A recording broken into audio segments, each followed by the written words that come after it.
Hey, welcome everyone to a new episode of the Electrek podcast. I am Fred Lambert, your host, and as usual, I'm joined by Seth Wintram.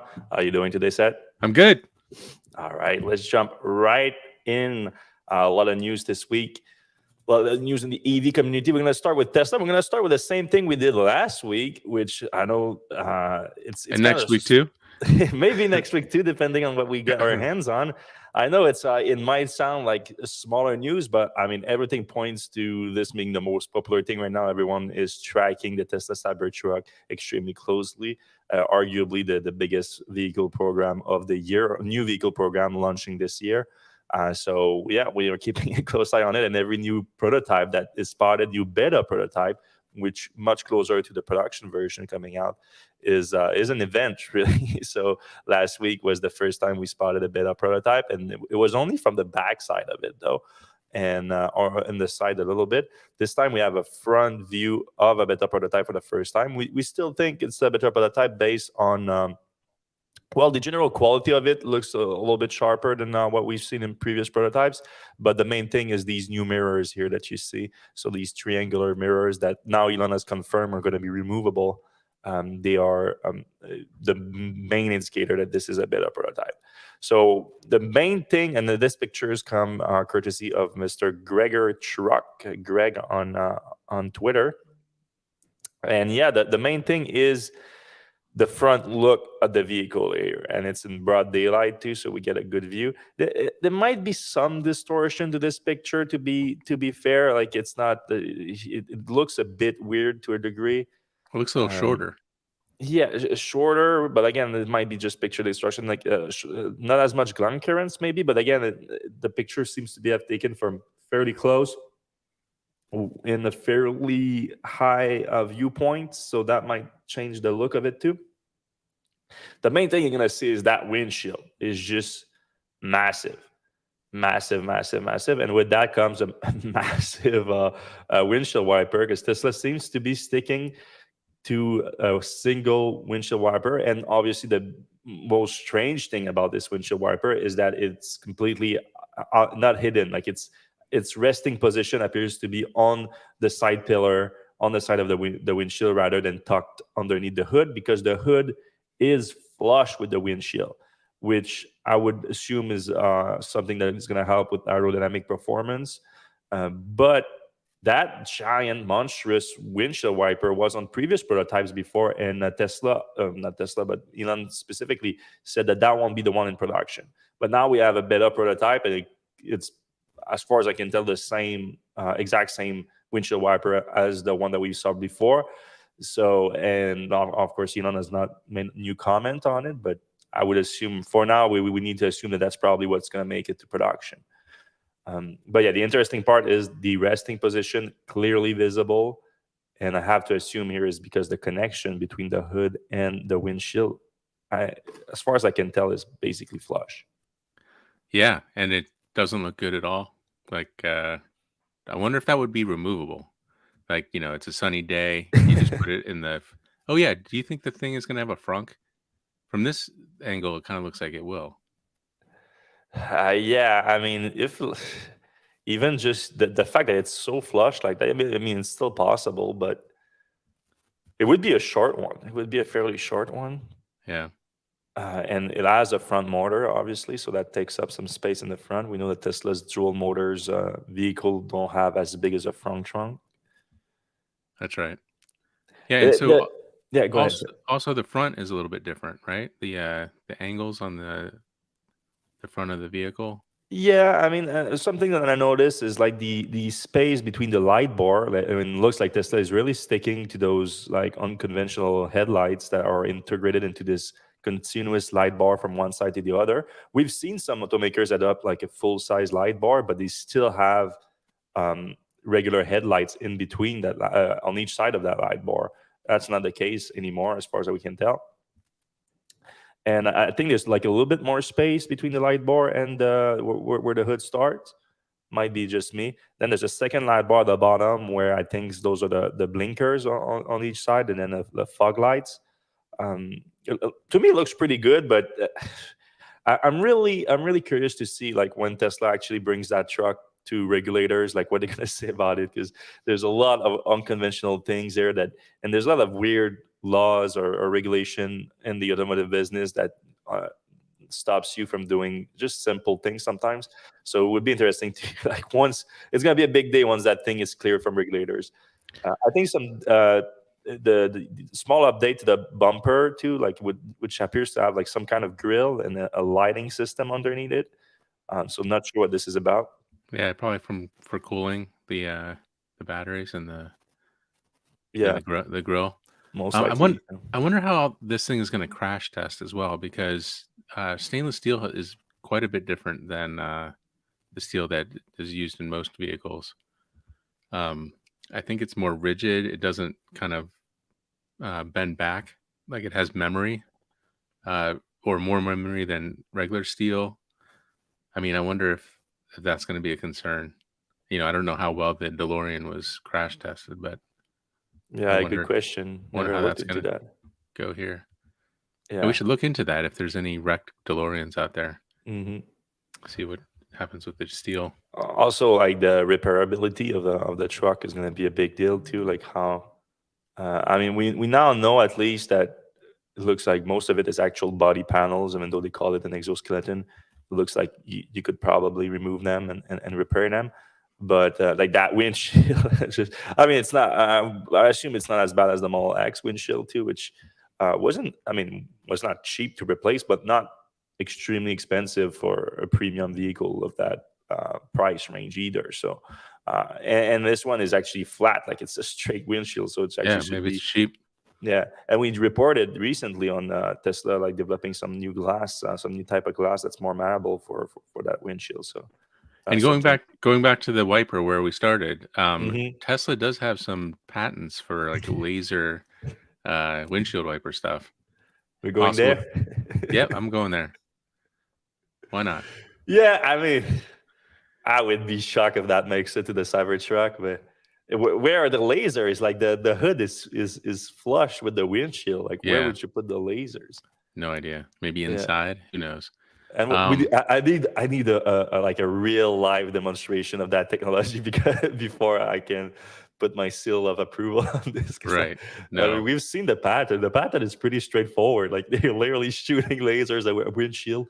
I mean, they Right. said that the technology was also could be used for like cleaning solar roofs. But Yeah. when are we going to be putting lasers on self-driving vehicles? And it's going to be quite a day when that happens. But yeah, so that's the latest progress on the Cybertruck. Looking at the Cybertruck production because we're getting closer. Like we are basically mid-February now. We're just months away from the planned start of production. So like every prototypes that we see from now until then is going to be like pretty damn close to a production vehicle, pre-production vehicle, like a production unit. If you guys see one out there, please make sure to send us pictures. We always like look at any kind of potential details that we can get. I like the wheels on this one too. The wheels are pretty, Yeah. Much better yeah, than what more we've seen. traditional a little bit. All right. The other thing that was spotted last weekend with the Cybertruck was a new video that pops up that show. I think it's a little bit older video, but it shows we've never seen it before, and it shows the four-wheel steering or rear-wheel steering capability of the Cybertruck. I don't know if I click this, it's gonna go. Okay, on the sound. So if you keep a close eye on that rear wheel, you can see it right there going inside a little bit, which normally is not the case for regular steering. Again, you're going to see on that turn, and it's hard to tell exactly that just how much sharper of a turn it is, but you can clearly see the rear wheel steering right there, like very obvious. So the idea is like you can get a little bit of a sharper turning radius with this. Of course, we've seen also like other automakers that have used the technology on their electric trucks, like GM with the GMC Hummer and Yeah.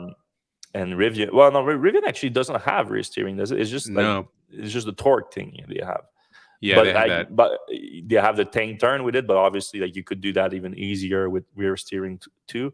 And Yeah. GMC is the crab mode that they get. Like you can literally like move Go diagonally. diagonally. Yep. Yeah, which I can uh be.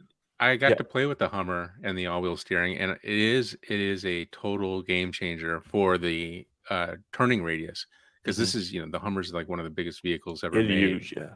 and you could turn it almost like in a radius like not much bigger than the truck itself.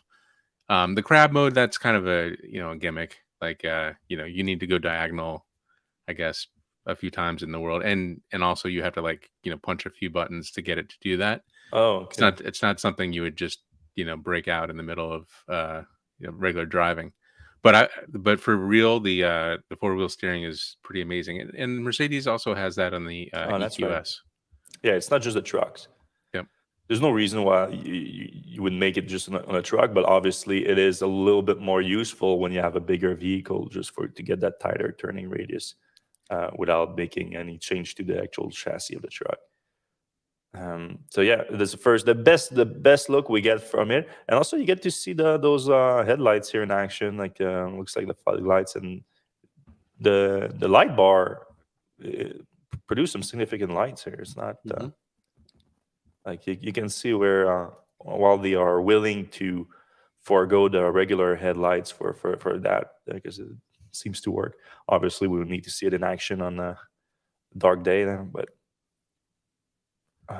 still having with the new StreamYard having some issues backing away from post. Might have to stop sharing for a second to do it. I'm not sure what this is about, Hmm. but we're gonna be right back in a second. Are you on Windows or Mac? I'm on Mac right now. Hmm. Interesting. All right, a little bit more pricing adjustment from Tesla here. We've been talking a lot about Tesla pricing, obviously, since the big price cuts last month. But they kept adjusting the price a little bit, and we talked about like the $500 increase on the Model Y prices a few weeks ago. Now Tesla has adjusted Model Y up and Model 3 down a tiny bit this week. So that's 15.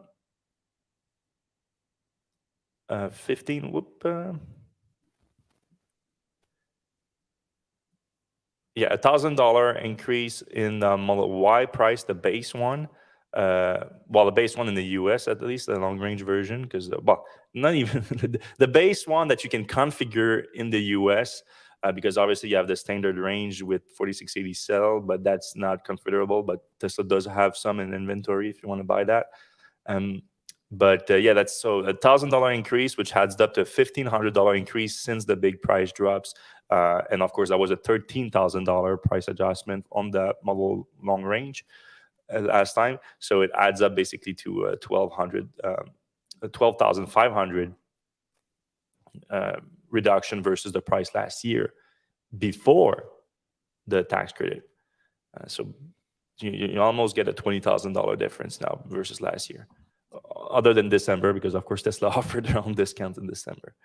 The Model 3 though got a little price increase, price decrease of $500. So very small price decrease.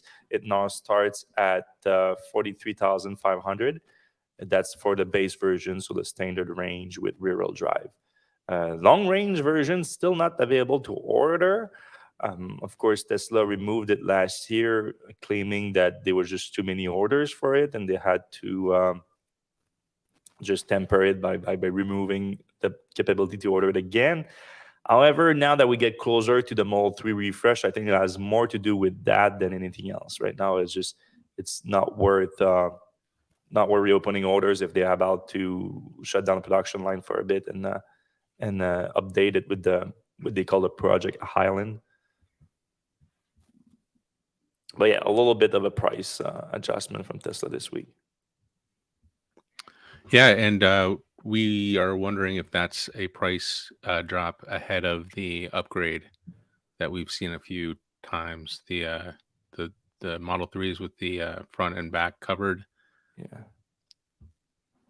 Yeah, I mean, at $500, we cannot say much. I mean, it would make sense that Tesla has some more issues selling Model 3 right now, has the knowledge about the new update comes. But that's also true of probably any vehicle from Tesla right now because of hardware for a lot of people are waiting for that too. So Tesla's in a weird situation. But I just, like in the US, it's different, obviously, because there's also some urgency from potentially a change in the tax credit in the US. But again, it's such a strange situation because it obviously doesn't apply to everyone. Right. A lot of new car buyers don't even have access to that because they make more than $150,000 a year. So it's a strange situation, but it does affect everyone differently. Yep. We got the numbers from California this week for the full year 2022, and Tesla had a record performance. It's hard to overstate just how much of an impact the Californian market has on Tesla in the US. Tesla, like almost, I think, half of Tesla sales in 2022 came from the US. And then almost half of those sales came from California. So huge market from Tesla. And they blew things away this quarter with not this quarter, sorry, in 2022, with Model Y and Model 3 in that order, coming in first and second for the best-selling vehicles, period. So Model Y came in first too for best-selling light trucks, they call it, which is, I think, California consider everything that is an SUV or a pickup truck a light truck. So that beat the RAV4 from Toyota, beat all the F series put together. Like that's huge. Yep. 87,000 Model Y in California last year. Yeah, it wasn't even close. Yeah, it's huge. It's massive. Then the Model 3 came in at almost 79,000 units, also beating the Camry, beating the Corolla, beating the Honda Accord, beating the Honda Accord and the Honda Civic put together. Like historically, like best-selling cars put together, they beat them with a 15% market share in the passenger cars. So that includes everything that's not a pickup truck or an SUV. Yeah, and again, not even close. Not even close. I mean, look at this. Look at obviously this is not just because Tesla had a massive growth last year in California and everywhere really, but the market has been going down. Like the EV market, the car market, the automotive market in general has been have an issue recovering in every sector other than EVs. And you see, I mean, everything else is lower. Maybe not Mercedes and Kia. Obviously, those are fairly high volume brands, but Genesis is low volume, Cadillac is low volume. The Tesla is the only one with a massive, like a significant increase, with 44% increase in sales in California last year, versus most other brand in the negative, including some like big brand, luxury brand like Audi and Lexus getting this two-digit decrease. That's significant. Yeah, I mean, automakers should look at that chart and that chart and also the Model 3, Model Y number, and clearly see if they want to get out of that funk here, of those declining sales. You have to have compelling electric vehicle available in volumes, and you just don't see that right now from any other automakers. It's just the volume is not there yet. You start seeing a little bit more of it, but like with the ID4, with the Mach-E and things like that, but it's nowhere near Tesla's numbers just yet. Moving on, especially now that we are talking about scale. So Elon confirmed that his master plan part 3, which he's been talking about for like over a year now, is going to be fully unveiled at this investor day.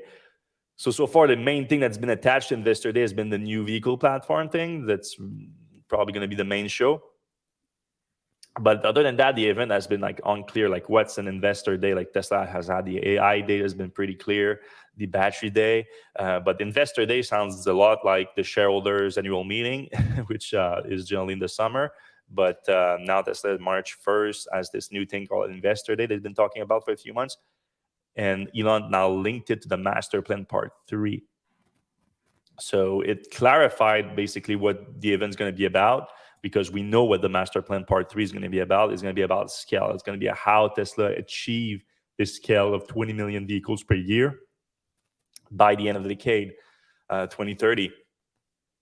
So we're talking about obviously new gigafactories, both on the vehicle side, both on the battery side of things. we're talking about deeper involvement in the supply chain, all the way down to the battery materials and everything that comes with it, from the refining, possibly the mining. Though Tesla has been seems a bit reticent at actually getting itself into mining. But now I think that things are getting a little bit more exciting right now in that space, with Tesla's competitor getting a little bit more into deeper into that space. Mainly GM. I think we're seeing an interesting thing with GM now that might be actually pushing Tesla. For a long time, like, Tesla had the clear lead in terms of securing battery cells and down the supply chain. Early partnership with Panasonic being a big part of that, obviously. Then getting deeper with other battery cell manufacturers too, and companies like Glencore, Vail, and whatnot. Now you have here at the Battery Valley in Quebec, that I've been talking a lot about, because it's going to be the biggest hub in North America in terms of battery material, cathode, anode, lithium refining, and all that. GM has basically bought out like most of the capacity from that already, even though it's still getting built right now. They already have deal with POSCO there, with Livent, Nemaska Lithium there. There's Nouveau Monde Graphite there that's building anode capacity. Like, they're buying out everything there. And now there's been rumors that came out this week that GM is even thinking about buying a stake in Vail. And Vail is Tesla's number one nickel partner, nickel producer, and nickel mining producer. And so that probably lit a fire under Tesla. If those rumors are true, maybe now they're going to be thinking more about getting involved into the mining side of things. Which Elon has said they're not against it, but there seems to be like something missing for Tesla to actually get involved, because it's a brand new business for Tesla. But it led me to look into this here, because we're talking about scale, and there's this chart here from the Tesla's earnings the week prior, and it's a very impressive chart. It looks at Tesla ASPs, this average sales price per vehicle, and it went down literally by half since 2017 versus 2022 on average, despite actually going up from 2021 to 22 a little bit, because we've talked about Tesla's pricing being raised a lot in 2022. Now, of course, going down in 2023, and I will assume that the price is going to be down quite a bit in 2023, while the operating margin's going up. So very impressive.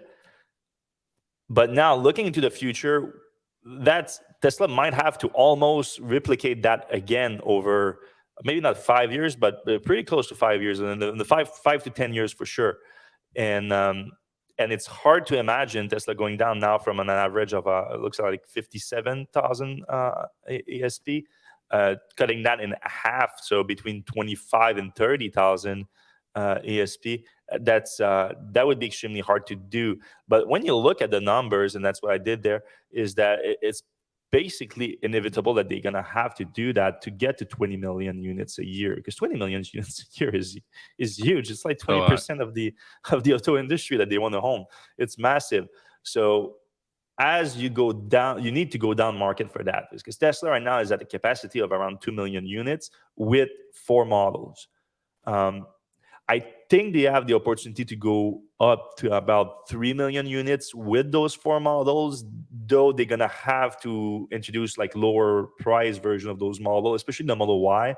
Like the Model Y in China starts at $40,000, even less than that. So if we had something like that in the US, obviously, would be a massive difference. So I think you can ramp up those 4 models to around 3 million units with a little bit lower price ones in the Model 3 and especially Model Y. But after that, okay, what do you get? Okay, you get this Cybertruck. If you are looking at it up, like best case scenario, basically, I think for the Cybertruck would be 2 million units a year with a bunch of different trims. Again, a bunch of different trims, 2 million units a year, and that would probably get your average sale price up a little bit, but not that much, again, because you would need to have a base version at $40,000 basically, and then an average sale price of probably like 55. So basically what Tesla has right now.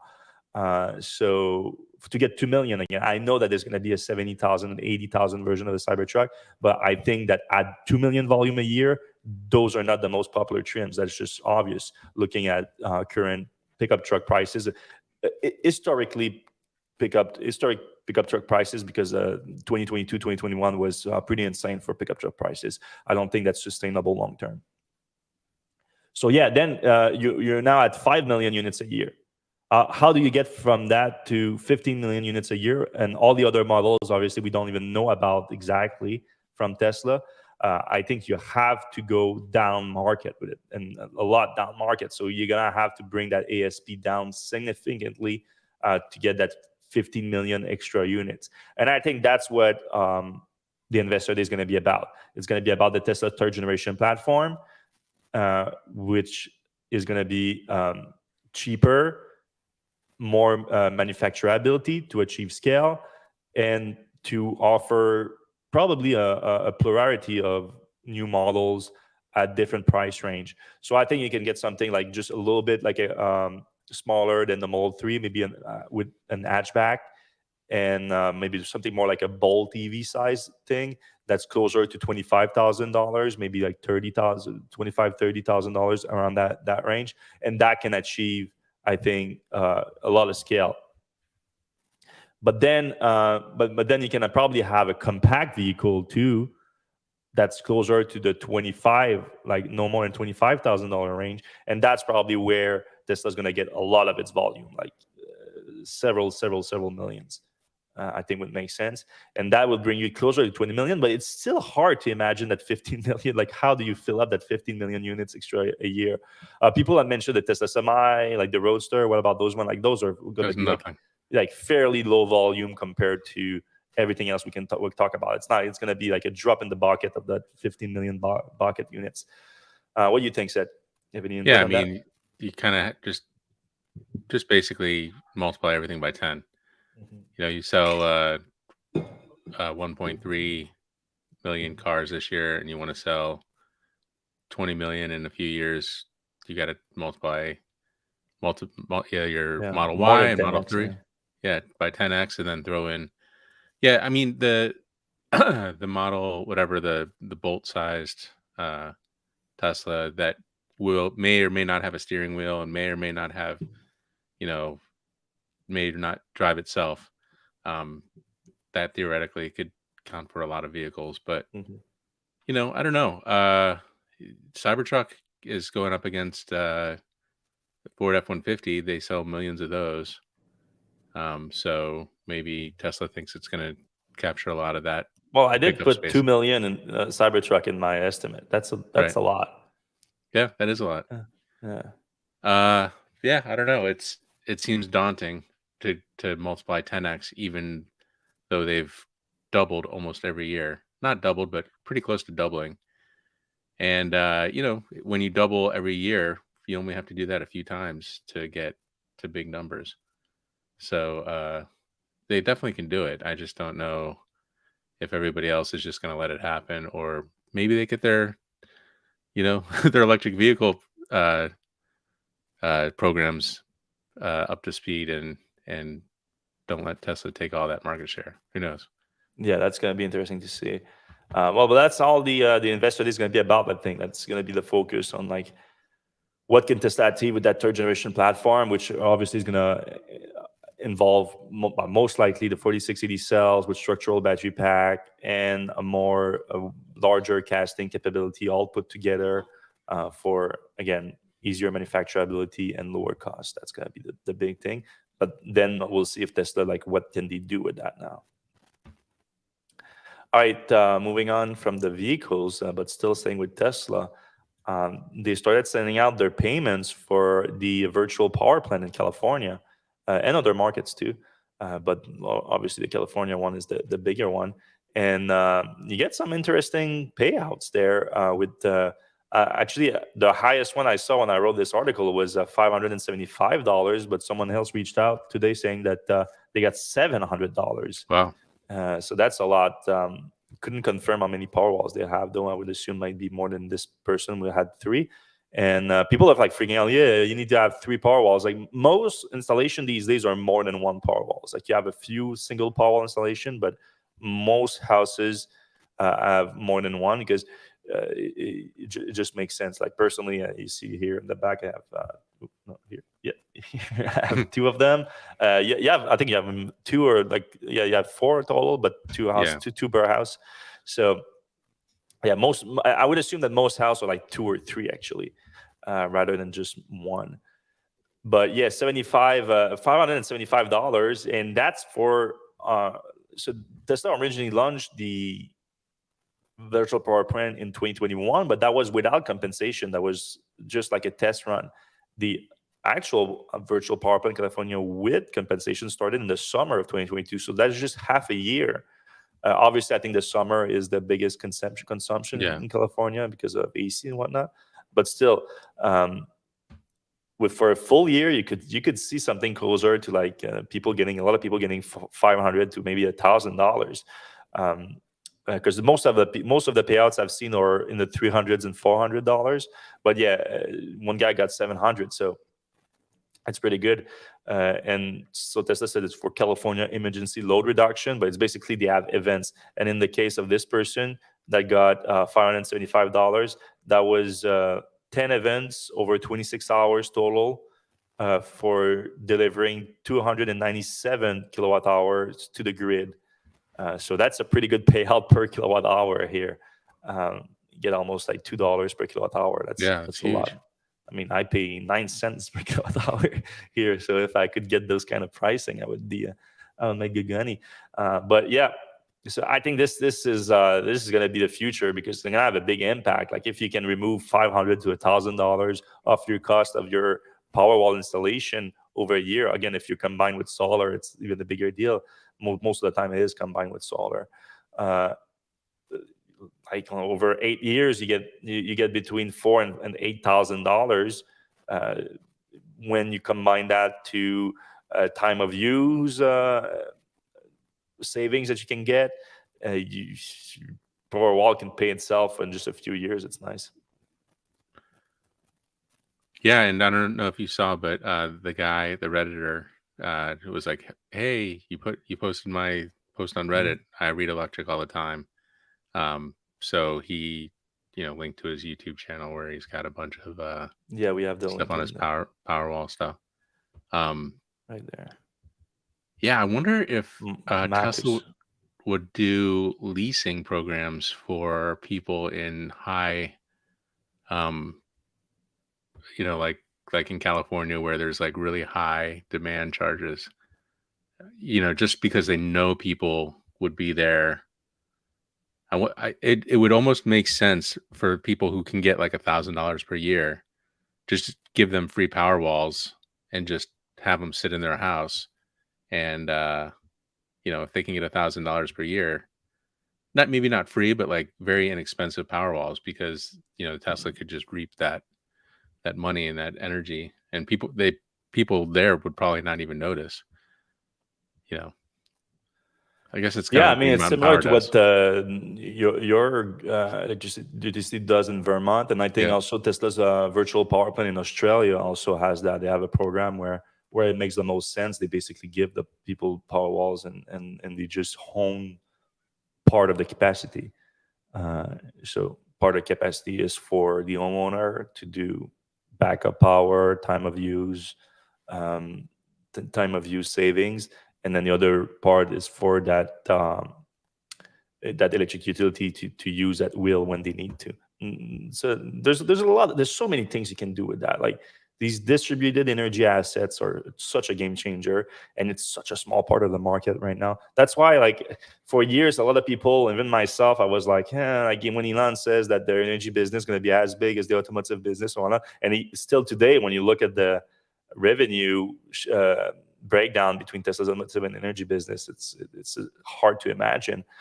But just saying this kind of impact, like the economical advantage of that, like I'm saying, I can see it start to pick up. And Yeah. obviously Tesla has the mega pack.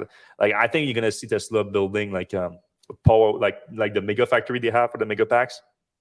I wouldn't be surprised to see Tesla do the same for just a Powerwall factory like that. Yeah, Because and it's interesting because Tesla is like rushing to get to scale on that stuff because they know that, just like with cars, like they know what's coming. Like everybody's going to want these huge batteries everywhere. So Tesla's, rushing out to make this huge factory and bring it to scale. Meanwhile, everybody else is kind of waiting to see, like, well, let's see what happens to the market. Mhm. So again, Tesla's going to be in a really good position in a few years when that market becomes more mature. Agreed.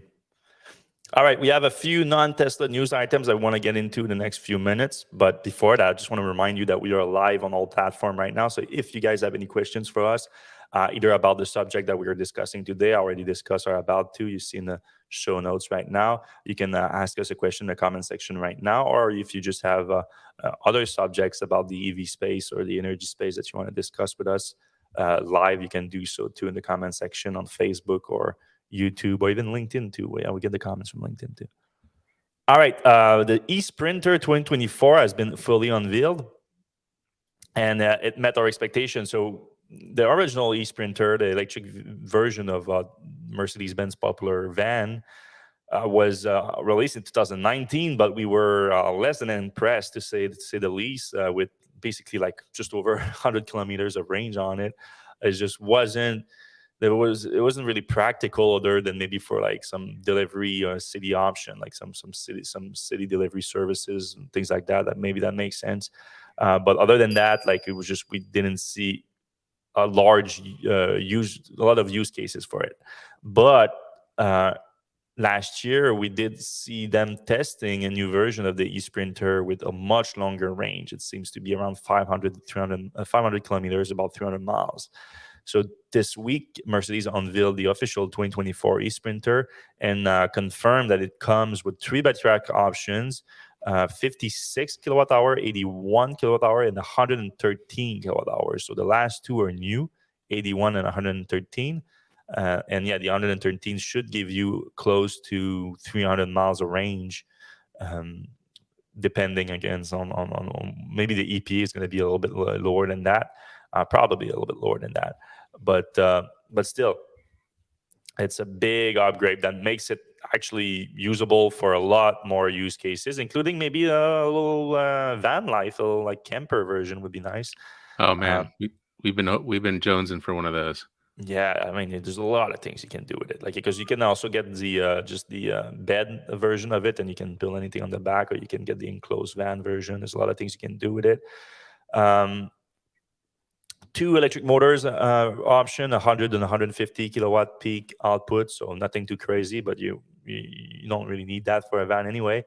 The charge rate is capped at 115 kilowatts. That's kind Mm. of low for any electric vehicle launching in 2023. It's a 2024 model year, but it's coming this year. So yeah, I don't know what's the limitation on that. Why they cannot just go higher? Like, it's because especially if you want to get some range out of it, like, it's nice to be able to charge it a little bit faster. But they're also investing a lot in the production of it. So $50 million in each factory where it's going to be produced: Charleston, Dusseldorf, and Louisville, all getting 50 million each to produce a new version. And yeah, you heard that right, Charleston. So that means it is going to be produced in the US, and it's going to come to the US and Canada, because the 100 kilometers version never made it here. So now North America is going to get the eSprinter. And so that's going to be one of the rare ones that the consumer is going to be able to buy. So that's going to be nice, because obviously the fleet is the main target here. But a lot of those electric vans that are available on the market right now are just going to fleets, are not consumer available. So we're looking forward to that to change with starting with the, well, not starting, and there's a few other options like the Transit, Ford Transit, e-Transit, is it called? E-Transit, yeah. It'll be interesting to see these two vehicles up against each other, the E-Transit and this guy. Yeah. Yeah, I think Ford is going to release a higher mileage version of the E-Transit in the next couple of months, because right now they're at a low, 100 something miles, and obviously they will say, well, we know what our people drive, and these delivery vans only do like 120 miles a day, so that hits 80% of our market. But you really just want to have a lot more mileage, Yeah, especially if you're going to you do need some wiggle room in there. cold, Yeah, weird things. cold is also a bigger impact. All right, this I included because it was actually asked on the podcast last week, so I went and looked into it. People were asking us about Alpha Motor and them raising some money, so I did a little bit of digging here, and yeah, it's basically a warning that I would be very careful investing in. Well, I would be careful investing in any EV startup, I think, including the one that are in the public market, obviously, but especially the ones that are doing crowdfunding. And we were just in the newsroom, and actually we were just talking about Aptera, which Aptera, I would still be super careful investing in them, and I have a healthy skepticism about them. But at the very least, Aptera is not actually bringing a car to market; it's bringing a trike to market. A lot fewer regulations about it, a lot lower cost of like capital expenditure to bring to production. But still, careful. I would be careful. It is crowdfunding, but there's also a few crowdfunding companies. Atlas Motor, Atlas Motor being the main one, I think.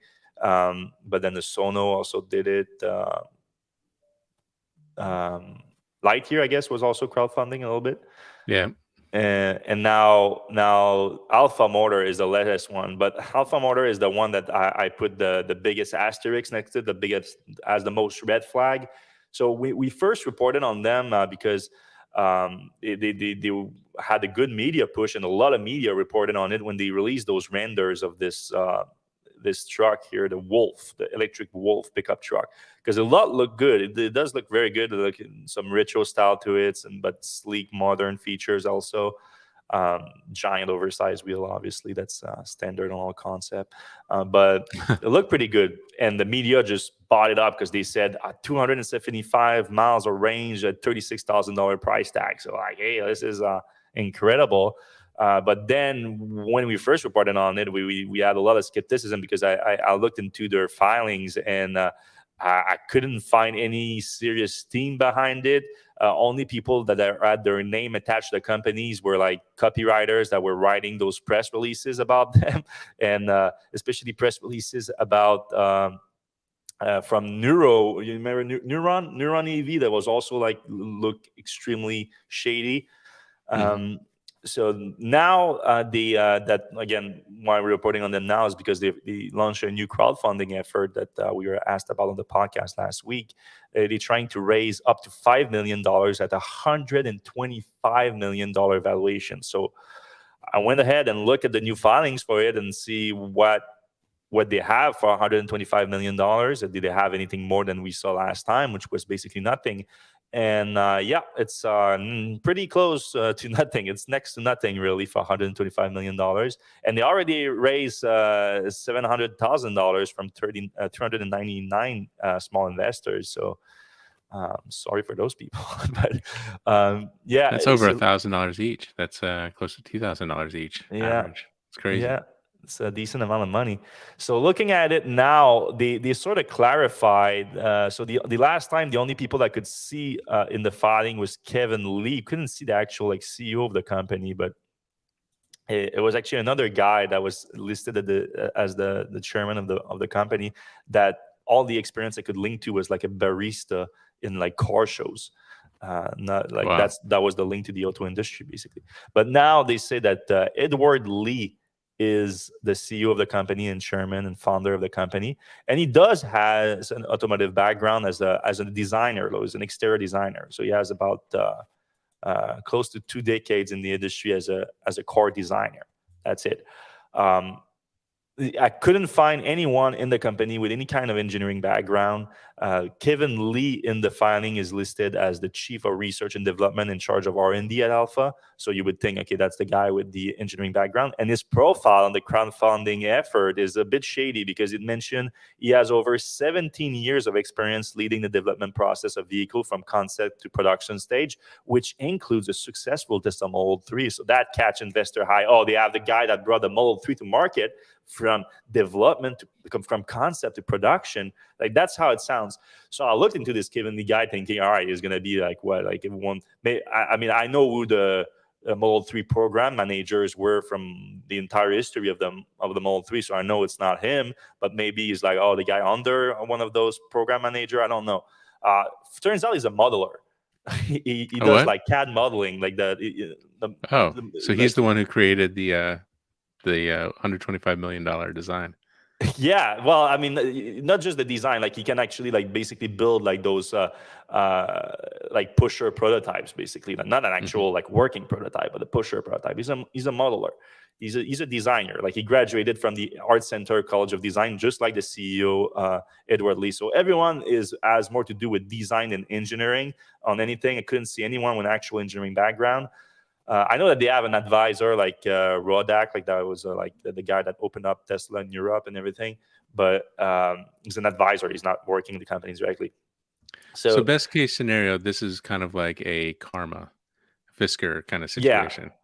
Yeah. Where Like, best case scenario. Yeah, best case scenario. Like this is like, I don't want to say scam, because like they might actually like think that they are going to deliver on this. Like they might. I'm not saying that they, but if they do think that they can deliver these trucks with these specs at these pricing, they're completely delusional. Like this is like completely theoretical at this point. It's just like, all right, all the spec things are just pie in the sky. The designs are good. Like they should open up like a design firm and like try to work with other automakers or something like that. But trying to raise $5 million for at $125 million valuation for those renders, and I guess they have a pusher prototype that they showed at Peterson, but not a working one. It's not much. And then I look at the actual like financials of it, and they raised $1 million from two people that are related to the CEO. That's the only money that they were able to get. Is like crowdfunding is generally like kind of a last resort type of thing. A lot of Lees involved here. A lot of what? Lees. There's Ed Lee, Kevin Lee. Yeah, his family. Yeah, there's a lot of Lee people. I don't know if they are related, all of them, because obviously Lee is a very common name in Asia, especially in Korea, I think. But yeah, they only $1 million they managed to raise from relative, so it's like a seed funding basically. And now they're trying to raise $5 million through crowdfunding. Not a good sign. If they do raise the full $5 million, that's between 9 and 13 months that they think they have money to operate. So they will need to raise a lot more money again, because bringing a vehicle to market generally is like $500 million in spending that you need to put. So crowdfunding is just doesn't make sense for a full vehicle program like that. A lot of the $125 million valuation seems to lean on the fact that they claim to have 52,000 pre-order indications. So that's a weird term to use, pre-order indication. I think that they are using that to be on the safe side, because a lot of EV startup have taken a lot of flack for like overstating their pre-orders, like calling things that are pre-orders that are not necessarily pre-orders. Well, and they still use the term pre-orders, but they had indications behind it. But basically, all their pre-orders don't require any deposit. They're non-binding or anything. So it's the lowest form of a show of interest in the truck. Like, oh, the design looks cool. If you ever bring this to market, maybe I'll buy one. That's basically what people are saying. And okay, you can count me in on that. Like, if you can bring it to market with those spec at that price point with that design, like I'll buy one too. Like, but I'm not. It doesn't mean anything because I'm not putting any money on this. So yeah, I would be extremely careful to everyone that are looking on that. So since you guys asked last time, we did some digging. There you have it. Still wish them the best of luck, though. Obviously, like and with companies if it's not a scam, with companies like Magna out there that can do 98% of the building, and these guys doing some design and being able to make a pusher, theoretically, it's possible that this could come to fruition. It just doesn't seem very likely, or But then, like the thing is, like even Magna, I think they're finding out now that with Fisker, like the price point that Fisker promised people and everything, I think I think there's some reckoning that's happening on that front. So Yeah. same thing with that. Like Magna can look at this as like, all right, we can build you this pickup truck with 275 miles of range at $36,000 though. Yeah, you want to sell it at $36,000 all the way, but we're gonna sell it to you for 50. Right. So do what you want with that difference here. Right. Like I just don't see any other way that this is gonna happen. All right, Lucid announced something weird this week. They're like, hey, we can give you a $7,500 credit on the Air too. So obviously the Air is completely out of the MSRP price range for the $7,500 tax credit in the US. But Lucid didn't want everyone to be left out, so they offered for a limited time. They say, we think our customers still deserve a $7,500 credit for choosing an EV. Lucid Air owners have told us how much they love this car, from the world-class driving experience to the elegant design and spacious interior. With this limited time offer, we hope to get Lucid Air into the hands of even more customers so they can experience the best for themselves. So it applies to an Air Grand Touring or Touring. So the Air Grand Touring or the Touring version until March 31st, which is again when we expect some updated guidance on the tax credit. So basically, I assume that Lucid is having some issues closing some of their reservation into orders because of the tax credit. Not that like it's, again, completely out of the pricing range in terms of an MSRP, but even that, like a lot of people, even if they would be buying a car at that price, if they are eligible to the tax credit, they're gonna want to go for a vehicle that is, because they feel like they're gonna be leaving money on the table otherwise. So that probably is where Lucid is having some issues here, because again, I don't think it's $100,000 sedan. I mean, technically there's a version of it that starts lower, but right now I don't think you can get one for less than $100,000. So hard to justify that. Yep. All right, last piece of news before we jump into the comment section. Make sure to put your questions and subjects you want us to discuss in the comment section right now. It's the Lexus RZ 450e, the first electric Lexus coming to market. We have all the details now in terms of the specs and pricing in the US. So nothing too impressive in terms of the specs, because it's basically a BZ4X. BZ4X. Yeah. Not a big fan of Toyota's naming scheme. It's almost like they don't want you to know about these things or to remember them. Almost. Oh yeah, it's right there. BZ4X. So a little bit of a bigger motor, I think, on it, and that's about it. So 71.4 kilowatt-hour battery pack, up to 220 miles of range. 313 total horsepower, so a little bit higher than the BZ4X, but similar range, same battery pack, like very close. Other than you get a little bit more luxury out of it with Lexus interior and branding and whatnot. But now we get the price on it, and it starts basically at $60,000 with the luxury model at $65,000. So basically dead in the water, in my opinion, unless you're like a very huge Lexus fan and all you want to buy is a Lexus, and those people exist out there. But to those people, I would show them something called a Model Y, because I think you get a lot more out for your money. And I know some people, they just don't like the Tesla interior and whatnot, but like we put in there, like the Model Y, you get the 330 mile version, so you get basically 100 more miles for the same price.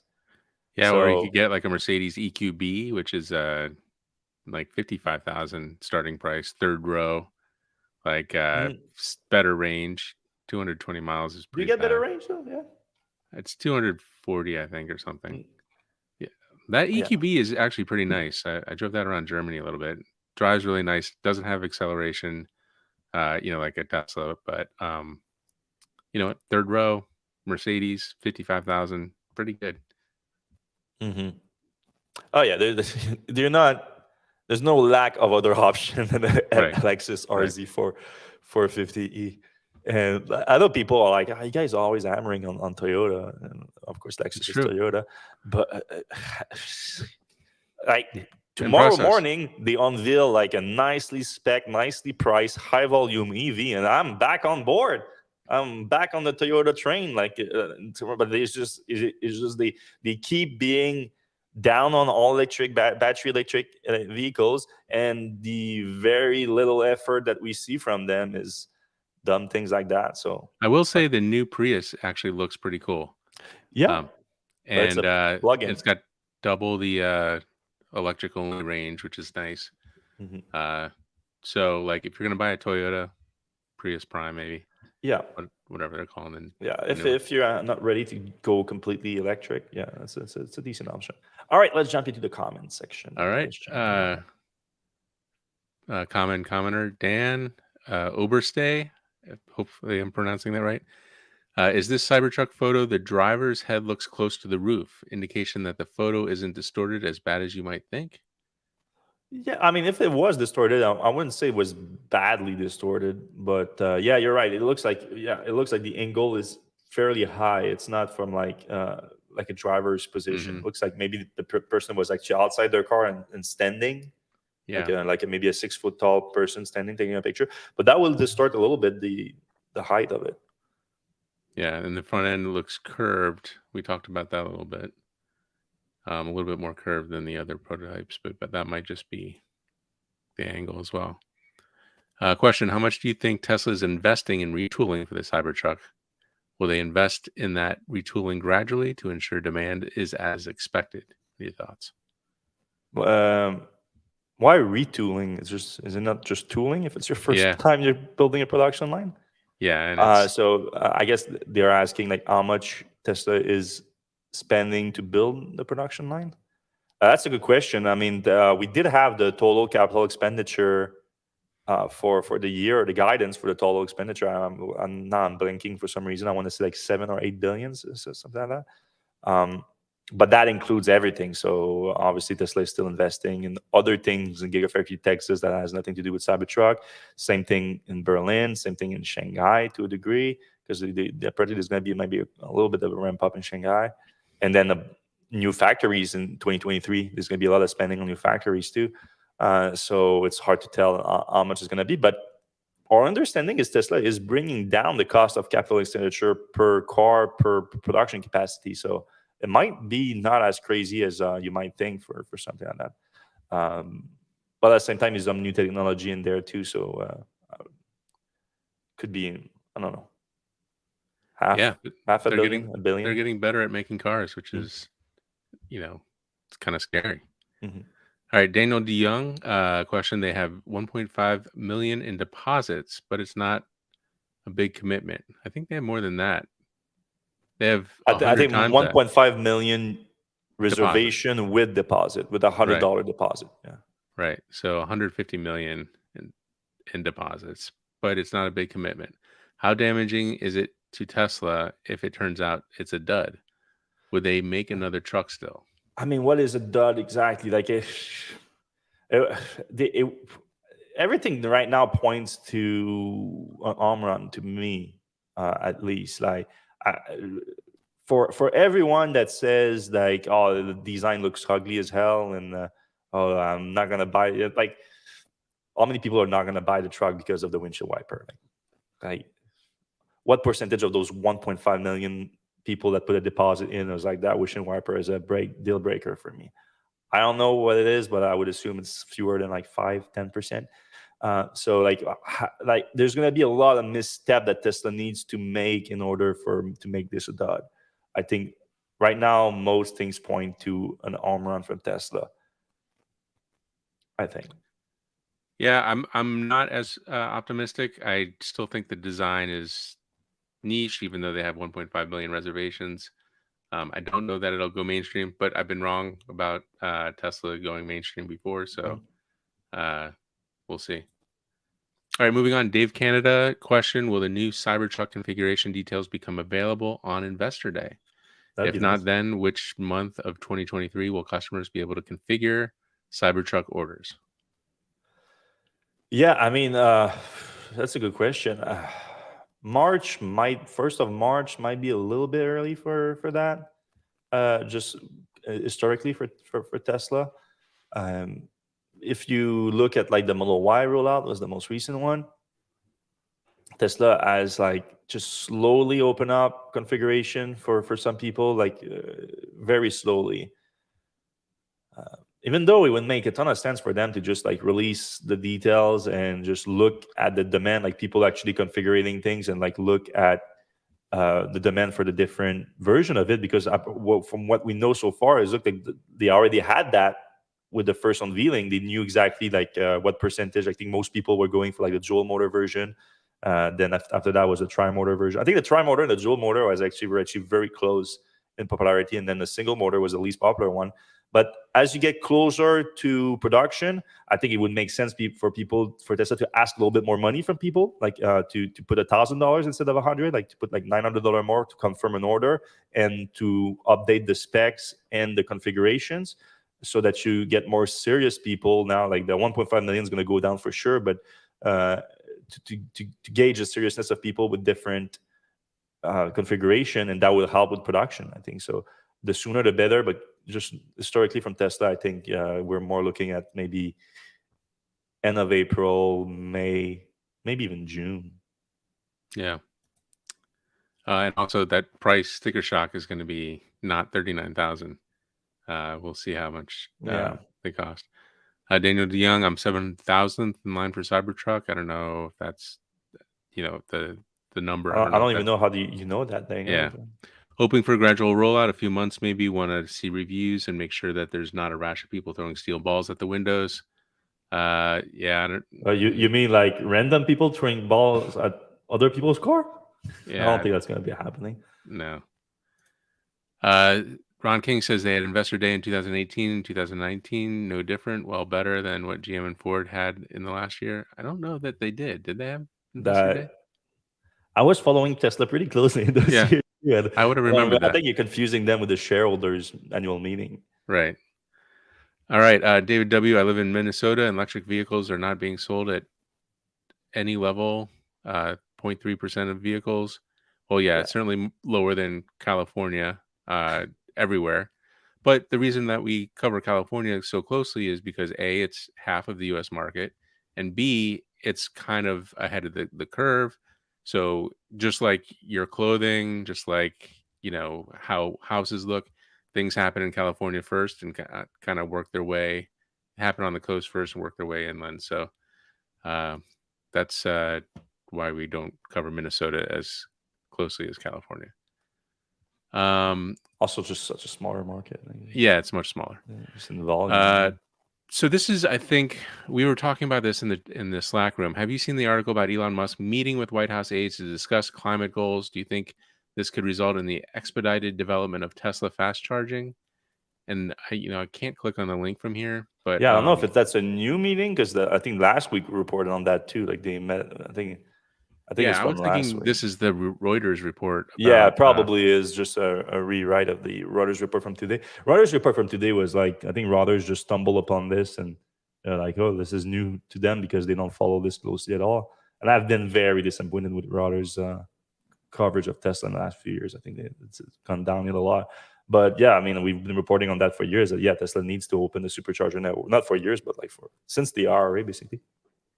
That Tesla needs to open up the supercharger network in order to get the subsidies.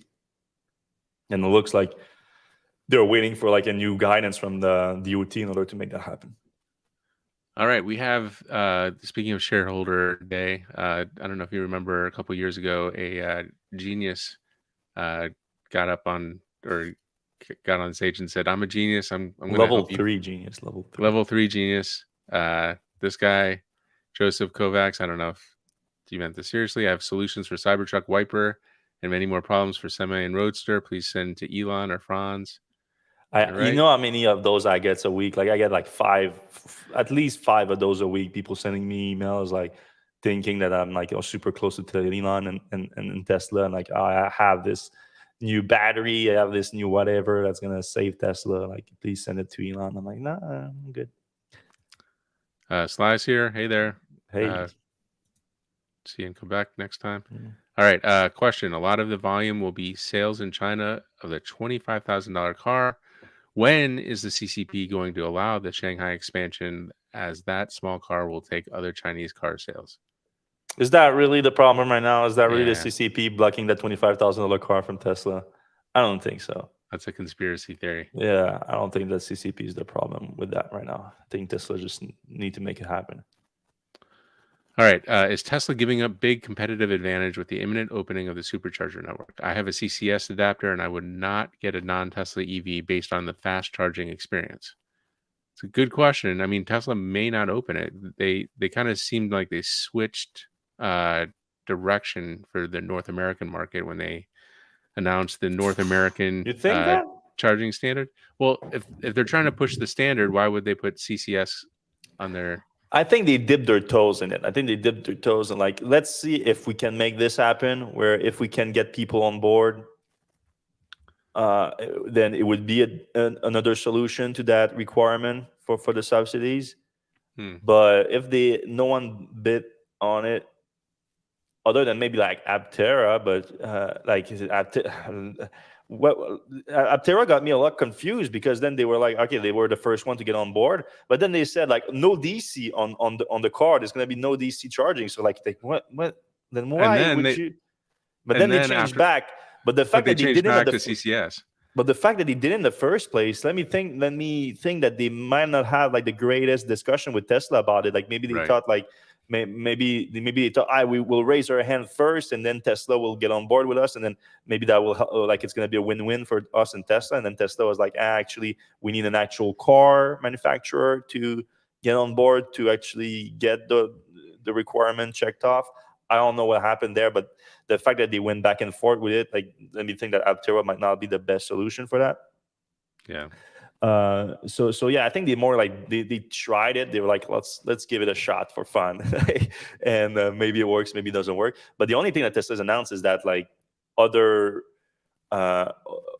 charging station operators have adopted the standard, which I can understand. Like that would make like EVgo was already doing it. Like that makes sense for an operator of charging station because their goal is to get more EVs using the network, and there's no other brand that has more EVs than Tesla, so you might as well just use their connector. But on the other end, getting other automakers, that's what you need. You need to get other automakers to get that too. That's the hardest part for Tesla, and I just don't see it happening right now. Yeah, I wonder how much extra it would cost to have like a dual CCS Tesla, because that would be the best of both worlds. But it would cost more, and then eventually, if everybody did that, then people would be like, well, why don't you just do that? But right now, it looks like the magic dock on the supercharger is the way that this is going to go, and that's how they're going to open up the network. And to Daniel's question, that's going to remove a big competitive advantage. Yes and no. Like we like maybe Tesla only needs to do like, all right, we have a 20 supercharger station to a 20 stall in the station, and we have like a few of those that has this and a few that doesn't have it, and that's the other thing. Tesla also they deploy the most connector per station than any other automaker, or any other charging station operator. So I know that in some markets, especially in California, where there's a ton of Tesla, and on certain travel days, it is still a problem. And then onboarding non-Tesla EV is going to be an even bigger problem. But for the most part, like I know here in Quebec, even though Tesla is pretty popular, I've never showed up to a Tesla supercharger that was full.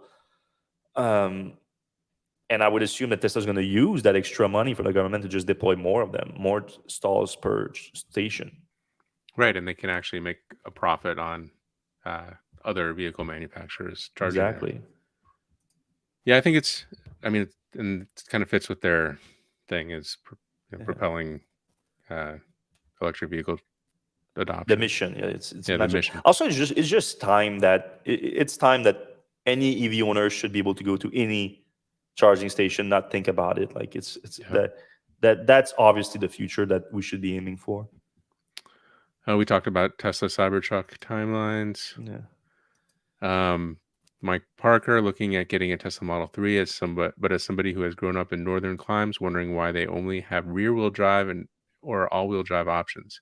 Have you guys covered this before? So I assume he's asking that you would prefer front-wheel drive. Front wheel. in winter, which I Yeah, disagree with actually. I think that's what he's saying. I have no problem with Yeah, the. I I had the also Model disagree. I S. think Yeah. Are you? Am I lagging or are you lagging? yeah, I mean this maybe yeah, I don't know. But the electric vehicles in general are much better at not slipping when they're accelerating. Mhm. So and also gas cars have the big block engine at the front usually, and that's why they put the front wheel drive there. So there would be more pressure on the front wheels. But electric vehicles, most of the weight is in the middle, so it doesn't really make as much sense to do that.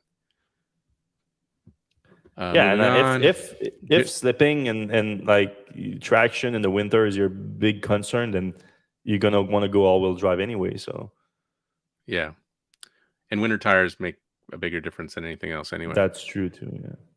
Yeah. Jimmy Stack says our local Walmart has Ford e-Transit 120 mile per hour range. Yeah, I think each e-Transit, depending on if it has a high hood or high roof or low roof or Sprinter configuration, it's a little bit different, but they're all around 100, a little over 100 miles. But that's going to go up soon, I believe. Stefan Proker question, skip the last name, save your tongue. Okay. When will we see a Powerwall VTG system that handles 3-phase like here in mainland Europe? I That's a mean, good question. we've been talking about that for a while. I mean, Elon sort of hinted to it at one point with like a Powerwall 3.0 type of thing, but then it never came to market. So I don't know. I don't know if it's ever going to be something that Tesla. Yeah, probably it will, because I know that there's been some relaxing on that front from Tesla in the last few years. Like they said, like starting with the Cybertruck, every vehicle going forward will have vehicle to grid capacity. So it would make sense for Tesla to have a device that do it, like you said, like a new Powerwall. Um, but no other indication than that than Tesla kind of saying that, oh yes, from Cybertruck going forward is going to have vehicle to grid capability. But to what degree? Like we know that the I mean, vehicle to grid, the term is pretty straightforward. It's like your vehicle capacity, energy capacity to the grid. But people now are like using like vehicle to everything and things like that, like from like using just output of electricity, but not necessarily something that's aimed at powering a house. So we'll wait and see. We're gonna have to wait and see. All right, David Perrin. My Tesla doesn't even have blind spot warning, and the cynical cheap workaround is a dangerous alternative. Auto wipers and headlight dipping are woeful unless an industry standard. Can't argue with that. No. My wipers are horrible. But there's a lot of good things. So Hmm. Dan, 2-seater pickups are very unpopular these days. That's true. They like the minivan in the front and pickup in the back. Mm. Magna seems like a very good way for startup EVs to get built. But how would the service and repairs work for a very small EV company? How is Fisker planning for that? Well, Good question. the Fisker, like I really don't understand people that are hyped about Fisker, because as an investment, I mean, like if it does work, like great, like we actually get the ocean and all that at those price point, I would be happy about it. But Fisker, I mean, they claim that they own like the interior, like all the IP of it and everything on the car. That's nice, and they have the design capability and all that. But they're outsourcing everything else. So they're outsourcing the manufacturing of it to Magna, like you just said. The repair and service, it's another company. Forget the name. It's a big company though, but I think they're more like they do like commercial Oh, fleet repair and service like that, not really consumer. So I just like it's a model that I guess is a little bit closer to like a dealership model. I guess and that's not something that we're really hyped about. Um, and obviously, I think there's a huge advantage of owning your own service repair. There's closed loop. You cut the middleman. You When you're under warranty, you're not going to screw yourself. Like dealerships screw manufacturer and vice versa sometimes. So if you can cut the middleman on that, then you can cut costs, and obviously you can turn that to the consumer if you want, or you can just pocket that as gross margin. all right. We're getting close to the end here. Is Mhm. Rivian finally in desperate shape now that Ford has bailed? Ford announced that it had divested Yeah. most of its Rivian stock. I don't think it's a big deal. That Yeah, it's yeah, not as that's big a not a big deal deal. as them being able to produce a car for the price. Well, we know that Ford was like bailing for a while now. Like they've been selling for a while, still on 1% of it, which is like something. Not nothing. Uh, Yeah. yeah, but yeah, we know they've been divesting for a while, and we know like they dropped out a lot of their work project they were working together, if not all project they were working together. Like at one point, Rivian was supposed to help them build a pickup truck, was supposed to build a pickup truck for them. Like there was like Yeah. two different Lincoln. They programs. were going to build a Lincoln or something. Yeah, and that all went away. So I don't think that's the disparate shape part of Rivian. Like Ford, I don't think they need Ford for anything other than they need to cut costs. That's what they need to do right now. Yeah.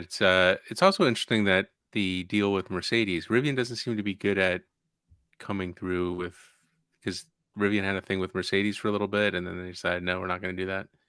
I So mean, they're just spreading themselves very thin with yeah. like even like now the e-bike thing. Like I mean, an e-bike is obviously a lot easier than a pickup truck, but still, how about you Yeah. make your main business sustainable right now? Because it's not sustainable, Right. financially sustainable at this Yeah. point.